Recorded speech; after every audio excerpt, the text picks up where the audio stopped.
Hey, this is Will with Cardboard Minute, and we are here to do a little end of year review. I've joined here with Ron and Nabil, and it has been a very weird year for gaming, I think, especially for us.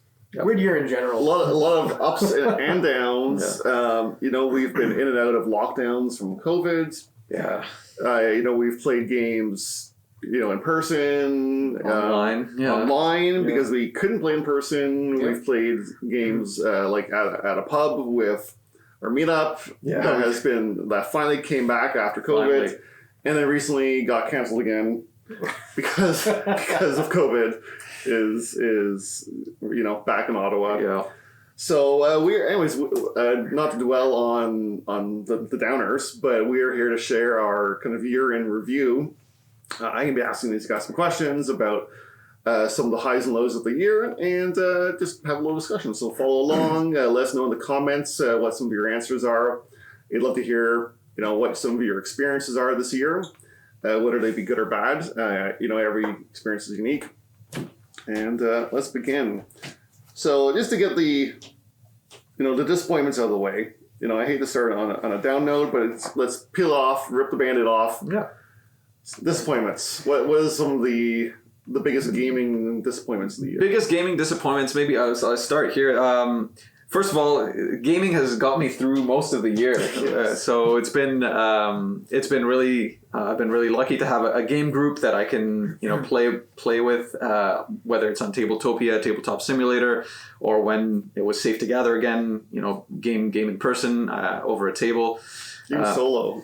I've probably played more solo this year than any other. This was a heavy year for solo gaming. So gaming has been a savior for me, to get me through what's been an otherwise difficult year I'm sure it has been for a lot of people. But they all haven't been winners, unfortunately. So starting with the disappointments, one of the biggest games that I played this year, and also one of the most disappointing, unfortunately, has been Tainted Grail: Fall of Avalon.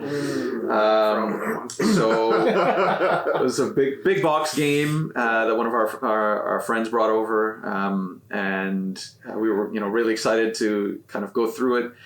Big narrative game. But unfortunately didn't quite do it for myself, and I think the rest of the table felt kind of the similar feeling. It was just a very grindy experience. The story was okay as well, but it wasn't enough to redeem the experience for me.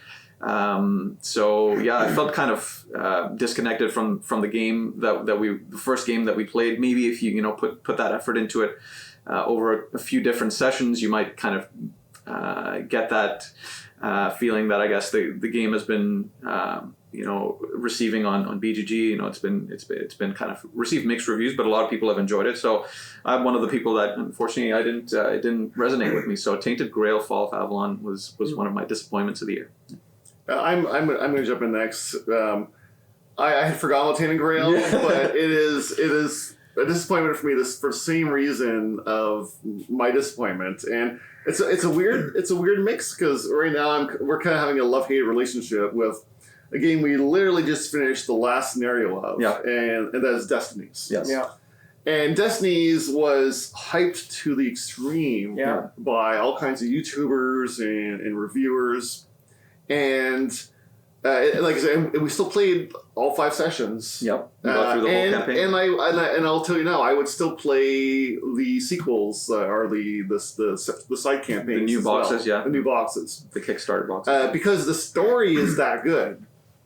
But much like Tainted Grail, although maybe a little bit less grindy in Tainted Grail, but there's a lot of random exploration. I do love exploration in games when it serves a purpose, but when you can stumble into a dungeon and lose everything on your turn, and or for the next 3 turns, do absolutely no progress towards your end kind of quest for that session, and then someone else accidentally stumbles upon with zero decision making, gets showered with gifts. Literally with multiple cool objects and things that will progress them throughout the game.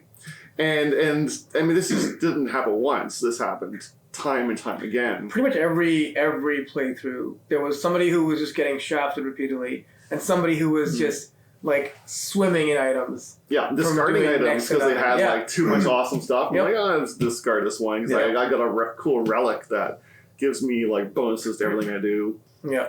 You know, and like the story is still awesome enough that, especially since we're reading the story aloud, you know, watching the other characters progress, you are kind of getting a feel for the world and what's happening in the greater story.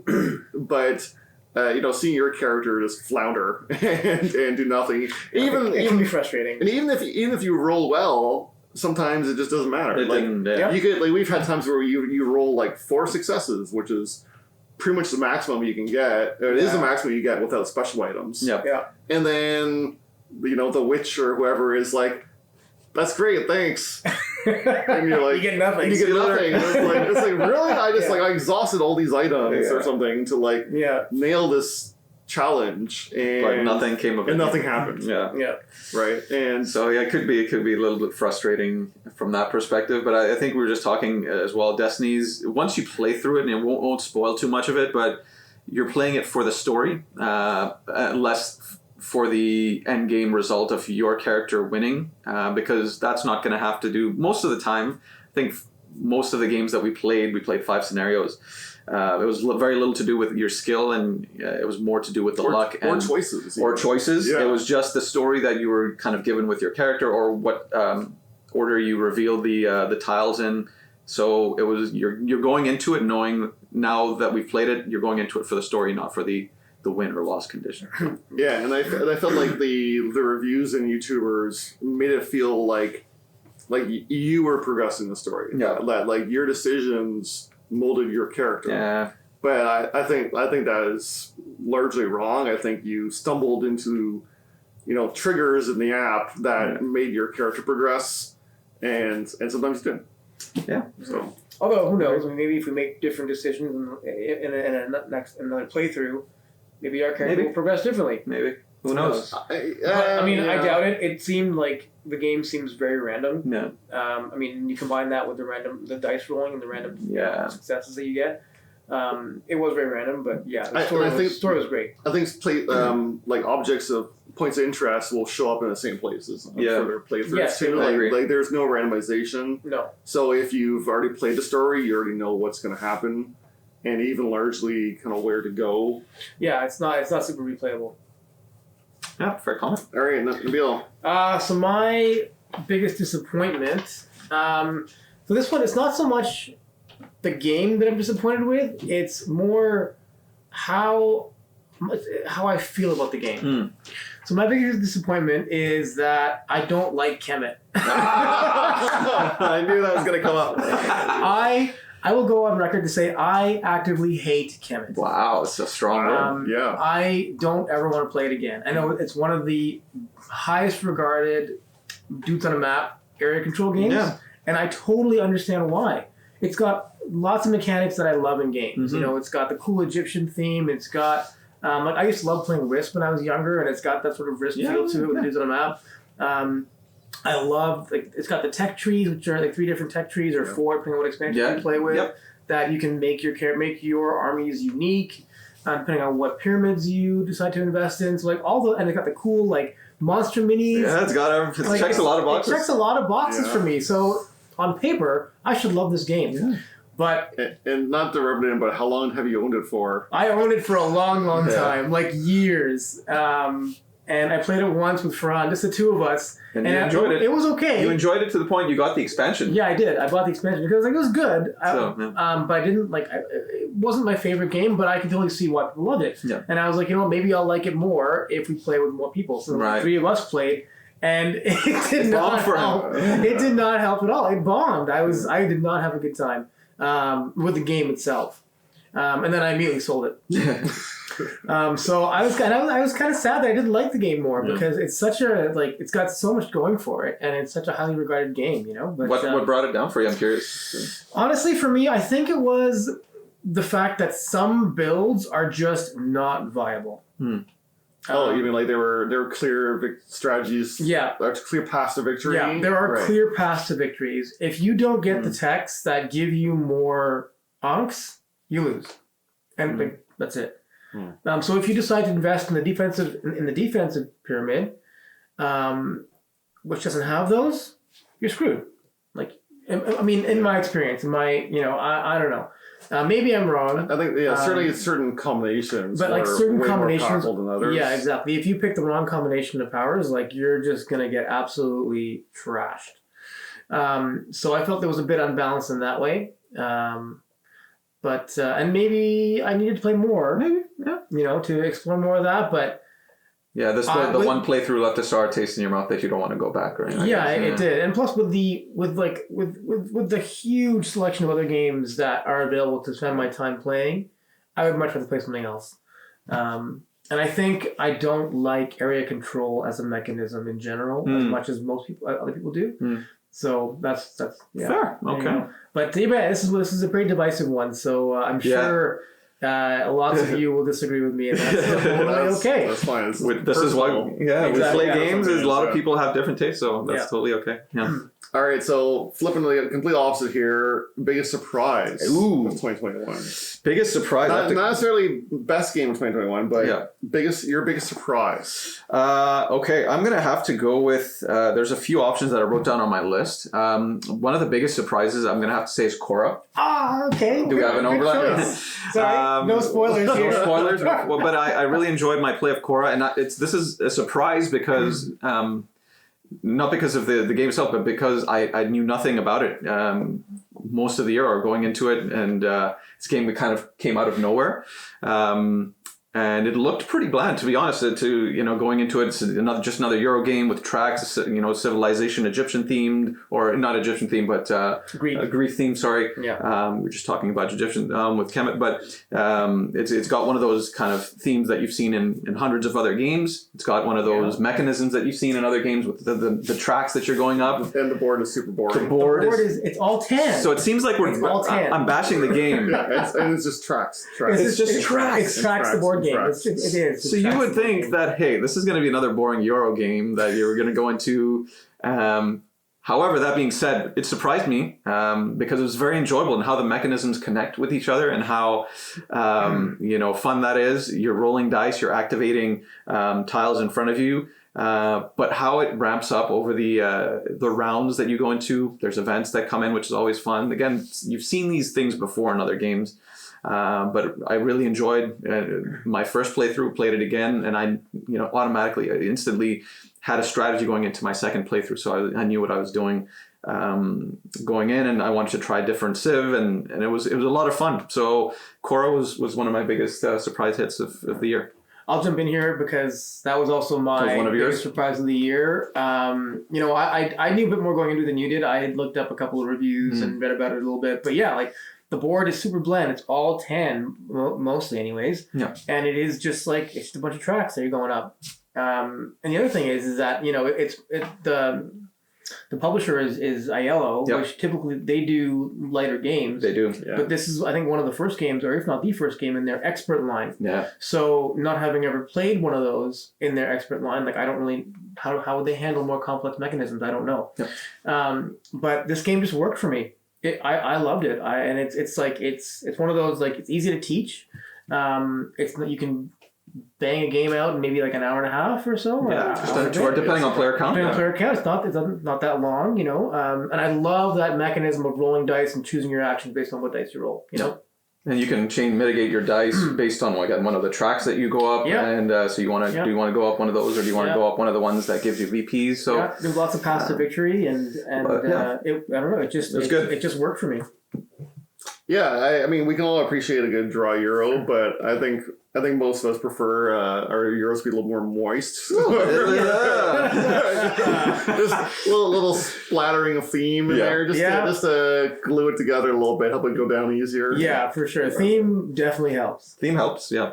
Euros don't have that as one of their things, but depending on how well the mechanics are, how smooth they are, the theme can sometimes not matter, and I guess and how well they represent what you're trying to do. Yes. I think that helps a lot, and I feel like it worked. Yeah, it worked great. All right, my big surprise was the one we all kind of jumped into on Tabletop Simulator because we saw it was a preview and they had a free mod for it, and it looked like a quick, simple little game, and that was Brew. And we were not expecting much going into it, and even seeing like pre-order price tag, and it was like 35 Canadian or something. Less. Not even. It was under 30. $25. It was a ridiculous price. Yeah. Thank you, Pandasaurus, by the way. Yes. For keeping the price low, and the components were excellent. And the components were excellent. Yeah. And it was this fantastic but mean, like little crunchy area control kind of game. Like it had some dice worker placement, but the decisions throughout the game, every turn, were nerve wracking. Which I think is what makes oftentimes a good worker placement or area control game is that every turn, not necessarily feeling like you're going to get destroyed, but thinking, oh, I could do that, or I could ruin his day, or I can like dominate this area, or like there's neat strategies. At one point I placed my die, and then the next round, no one else had gone to that location, so I burned the entire place down. And so there was only one spot left, but then we fought bitterly for like the rest of the round over this one spot. Yeah. And just like the things that came out of that game, even though it's a fairly simple and not especially long dice placement game, was far more than we were expecting, I think. And again, it's such a small price point and relatively small box size. I think it was a real win. I agree with that. Yeah, it's I try and stay away from games that other people in my game group own, but that was one that I think all of us instantly after that online playthrough, we were like, okay, pre-order that game because it's so affordable. You can just toss it in, and it's far more than what what you get in the box. You're getting a lot more for what you pay. So. I would agree with that. So that's definitely a good game. That's also a good surprise. It's got area control, which I don't really like, but I actually really enjoyed this game. It was great. Done well. Yeah. And there's always that little voice in the back of your head asking, "Do I really want to be that mean?" Yeah. And in this game, the answer is usually yes. Yeah, because you got to be mean to. It's short enough you're not feeling like you're ruining someone's whole day. No. Yeah. And the fact that the area is reset every round meant that you're never in this position where it's impossible to get ahead. Yeah. Right. You're not just dominated. A couple more dice later, things reset, and then you're starting all over again. But I mean that is something that I think if you're teaching this game to people, make it very clear that it is a very like cutthroat. You're gonna get stomped on, but you expect that going in. You just gotta go exactly. You gotta expect it going. And it does take that really well because you're not going after people just to go after them. Sometimes maybe you are, but more often than not, you're going after someone because they have something. They're on the spot that you need, and you're kind of taking over their, burning their thing because you want majority of that place. So it's all because of. Strategy is tied into take that, which is always a better use of collection aspect or set collection aspect. You're going after the different forests that you need. So I didn't mind the take that usually, which I don't enjoy too much in games. Yeah. All right, next, a memorable experience from gaming this year. It doesn't necessarily have to be a specific game. Yep. But can you guys think of an experience? Yeah. Through gaming. Absolutely. Again, it's not a new game this year. It's a game from last year, it is one of my favorite games of my collection. Not just last year. It's called Dwellings of Eldervale. Fortunately, it's not as widely available as it should be because it's a fantastic game. It's, I think in one of my previous videos, I mentioned Champions of Midgard is my all-time favorite game. This one comes very, very close to dethroning it because I enjoy it quite a bit. It is an excellent game, and I've got some great moments out of it. Not just playing solo, but also multiplayer. One such example I can say is you're going into a fight, and your dice that you can roll in combat are represented by normally the workers that you send to the fight, also the buildings that surround it, and certain characters or workers in the game, dragons and wizards, etc. They get more dice to start off with, and you can exponentially grow that number depending on certain modifiers that you have or buildings that surround it. going into a combat, one example was I was going into a fight with just one die, and I think my opponent had all 6 of their dice. 6 is the maximum, and lo and behold, they rolled their 6 dice, and I roll 1, and I come out victorious just with my 1 die, because mathematically you can still win that fight if you roll a 6. And the opponent rolls everything 5 and under. So that was the result that happened. And it was just one of those stand up at the table and cheer kind of moments, like, oh, I got you with 1 worker. And those are the type of moments that you kind of search for every time you buy a game. It's like, okay, hopefully it can give me that thrill of, that stand up at the table and shout kind of moment. So Dwellings of Eldervale was able to do that for me. And that's why it's one of my favorite games. And I would say that was an example of mine. Nice. Yeah, awesome game. Awesome game. Yeah. I've got a few moments, but I'm going to mention one that happened recently. Cool. This is past weekend. Okay. We were able to gonna get the wives together. The board game widows, as they've started calling themselves. Accurate. Surprisingly accurate. Surprisingly accurate. We probably see each other almost as much as we see them nowadays. But anyway, so we managed to get the 3 of them and us all together for a takeout meal, and then just a game of Codenames after. Yeah. And it was the first time that my wife was involved. I know your wives kind of hang out together once in a while, previously, but seeing my wife in there and all of us together, it was our first kind of group events, and it was just a blast. It was a great time. Just laughing and joking and like stupid jokes, Codenames and Codenames always a good time. Trying to find the pumpkin spice girl and and our searching for pumpkin spies. Spies was the code, and you went to Spice, and you can have wordplay like that with Codenames. And I think every time we play Codenames, there's a story that comes out of it that you're telling at the next time. Every time, there's still an inside joke from like 3 years ago. Yeah. When Fran and I played Codenames for the first time together with a bunch of people, and it's still funny. And that is actually also my top experience of the year, actually. Yeah. Another crossover. Yeah. So it's such a good time, and not just because of the game itself, but just because of, it's one of the few times that we've been able to all get together and play a game, and it felt normal. It felt like a bit of a return to normalcy, like going back normal. That's true. And that also just it made it that much better. I would agree. I tremendously enjoyed that playthrough of it, and it goes to show you don't need a big box heavy game sometimes to have a memorable moment. Some of those small box Codenames party games can give you that same enjoyment factor. So although we have massive shelves of games, you only need a small box sometimes to have a great time at a gathering. So that was great. All right, I'm just gonna plow ahead here, and we'll see if any more moments come up. But let's just jump right into it. Best new to you board game this year. So not necessarily a game that came out this year. Yeah. But a game that you either played for the first time this year, or acquired and then played. you have to have at least played it once. All right, well, I'll jump in here. Go ahead. This is an easy one for me. So this was a game that I've been looking at for a long, long time. It's been out for quite a while. Yeah. And I always look at it, and I was always sort of deterred by its complexity and how much of a time investment I heard it was, and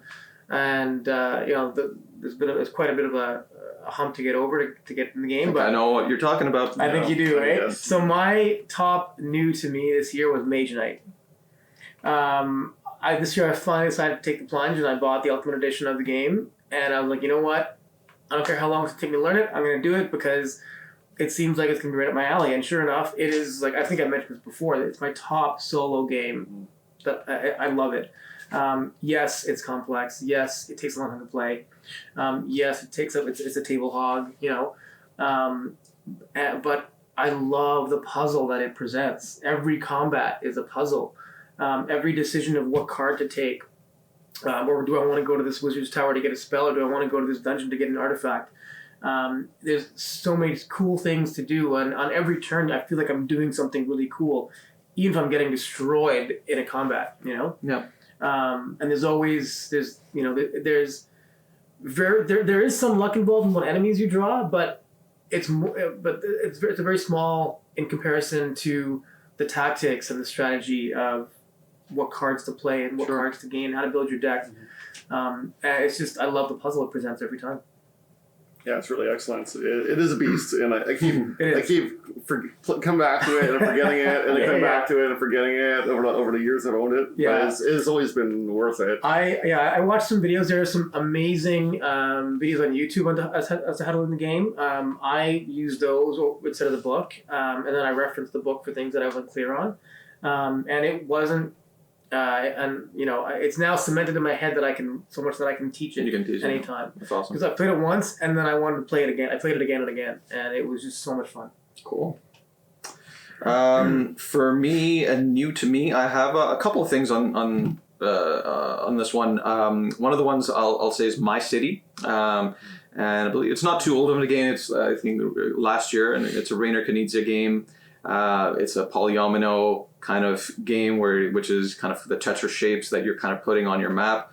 So again, something that is done before, not too splashy of a theme, not a big box game like Mage Knight. That being said, again, it's more than the sum of its parts. It's a legacy game, which is kind of cool, which I haven't seen done in this kind of shape of game. It's one of the lighter legacy games that I've played.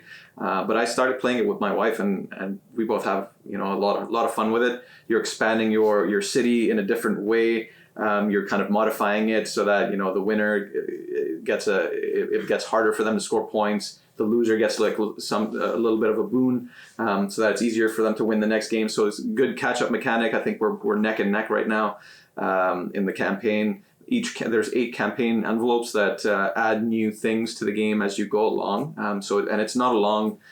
Each session doesn't take long to play, so we can go through an envelope, which is each step in the game in the matter of a playthrough. It takes about an hour and a half at the most. So something that she can kind of sit through as well, which is always fun. We play it in front of the TV. It doesn't take too much table space, so we don't have to come down here to the table to play it.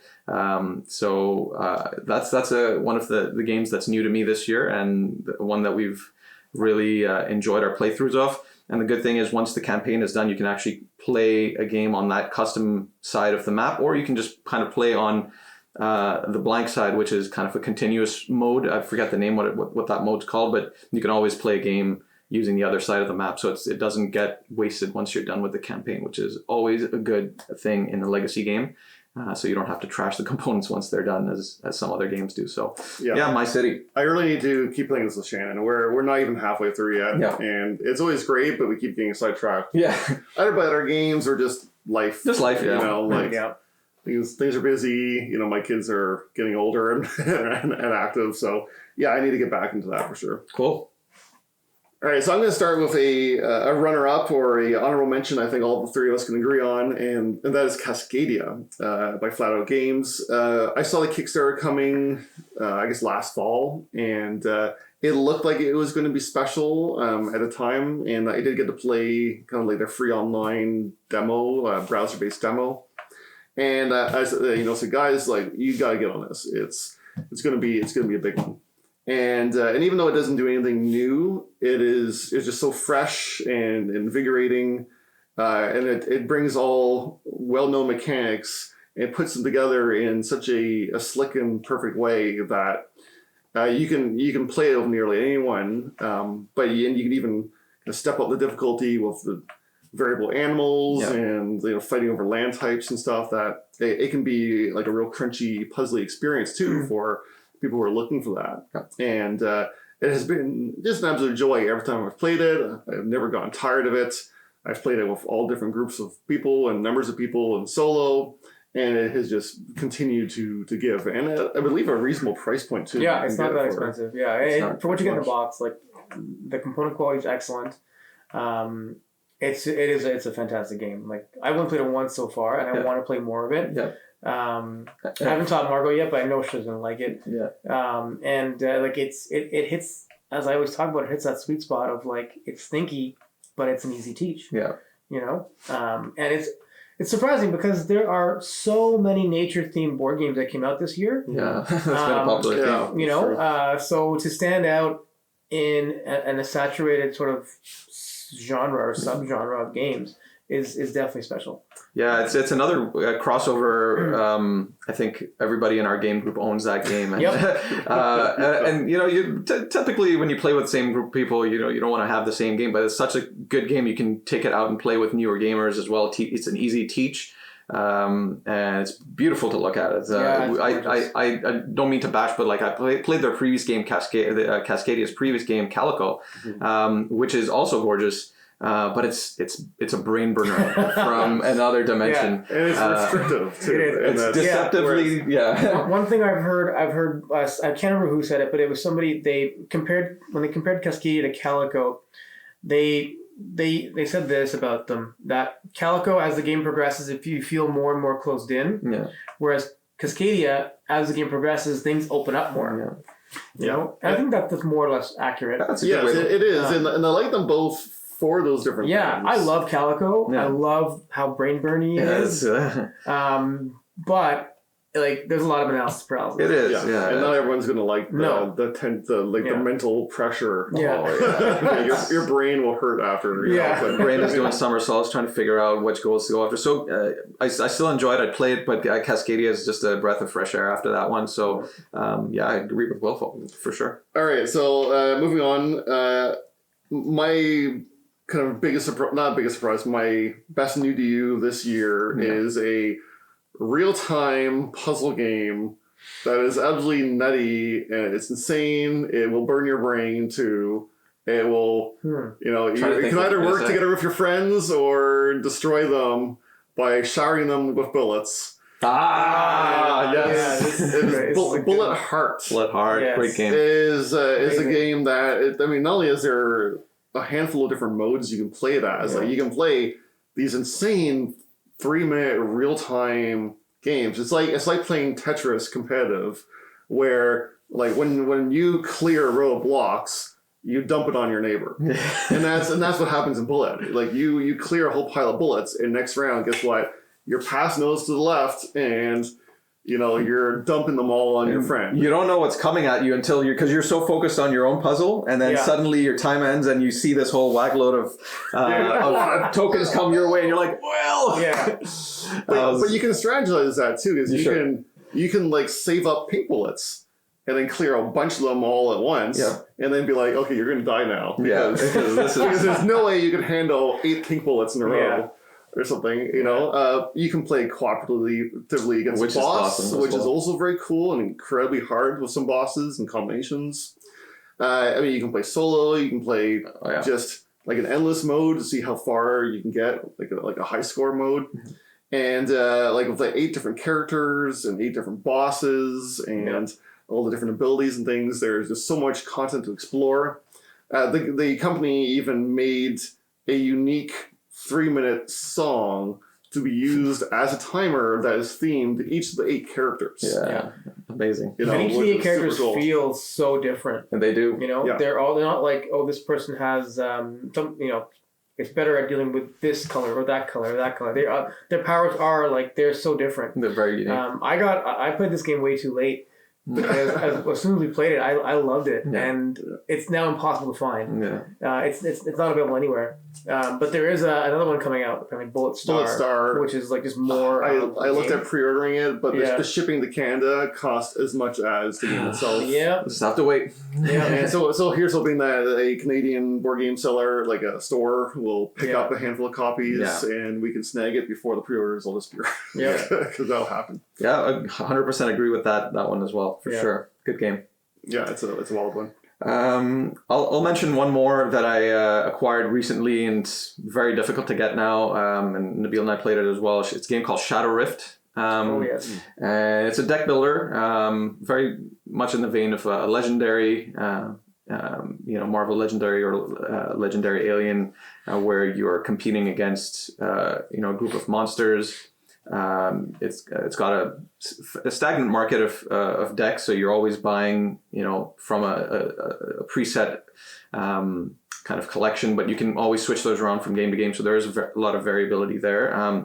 But where the game is unique is there is a row of townsfolk that always help you, and you can always kind of gain their aid with coins or what have you to not bring them onto your deck, so it doesn't make your deck thicker, but they're one-time use, and you kind of use them and discard them. So they're basically like friendly people that you encounter along your journeys in the town, and you can use them to defeat the monsters that you're facing. The goal is to close 2 Shadow Rifts before the town is overrun with these monsters. And there's I think 7 or 8 different monsters that you can switch up from game to game. So love the variability. It plays great solo. It's a good multiplayer game, and I think we both enjoyed it from our one playthrough. I've not tried this one. You haven't tried this one, but it's hard to get now. So I got lucky and found a copy on the secondary market, and it's got a bunch of expansions to it as well. The one thing I will say is that it's unfortunately it is out of print now. So if you can find it, great. Especially if you can find it with the expansions, you'll get that much more content. And it is an older game, so hopefully they come out with a reprint so it's more accessible, because it's a fantastic game. So Shadow Rift. I will say second edition. Okay. Not the first edition. Okay, right. So it is the second edition of the game, which adds a board, which is much easier from a functionality standpoint. So. All right. Well, thanks, guys. It has been a memorable year. Ups and downs for many reasons. And I mean, the year's not over yet, so we could still have some more memories before it's over. Sure. Hopefully, we will be able to continue gaming next year, maybe even as more than this year. Hopefully, we'll stay out of lockdowns. Everybody get your boosters and stay safe. And we'll let you guys know what we encounter and when we encounter it. And hope you are also looking forward to the new year. Happy holidays. See you next year. Happy holidays, guys.